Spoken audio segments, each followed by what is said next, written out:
Shotgun Tom Kelly. Boss Radio 136 KGB. Before there was KGB FM, there was KGB AM 1360.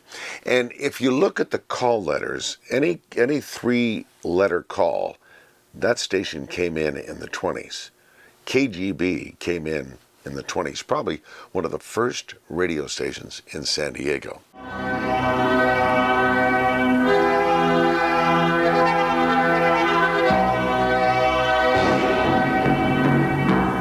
You see, back in those days, the big radio stations were not FM stations.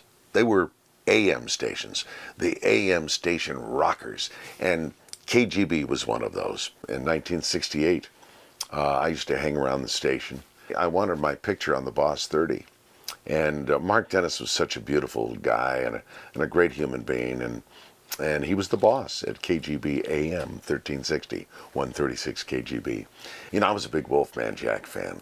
Have mercy, baby, this is Wolfman Jack right here on 136 KGB. Hey, how am I doing, Mark? Is that a pretty good impression of the Wolfman? He said, yeah, I'm going to call you Wolf Boy. You're going to get your picture on the Boss 30. I am? He said, yeah. Dress up in the Santa Claus suit, and you're going to be right in the middle of the jocks. And that's how I got my very first picture on the KGB Boss 30. My goal in life was to be a KGB boss jock.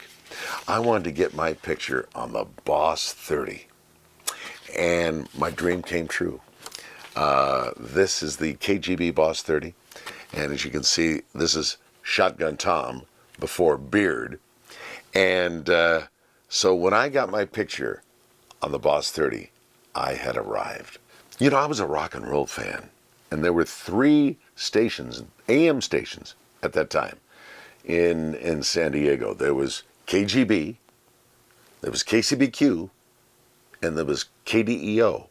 But KGB, out of all the stations, I think really had the premier jocks. And as a kid, I used to love to listen to KGB. In every town and city across this great country of ours, radio stations built their buildings, fired up their tubes, erected their giant towers, and filled the airwaves like so many corks in a sea of sound. Thousands of stations with millions of hours to fill had nothing to sell but that most elusive of all commodities, time itself.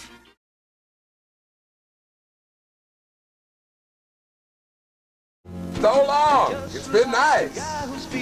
Like sugar and spice.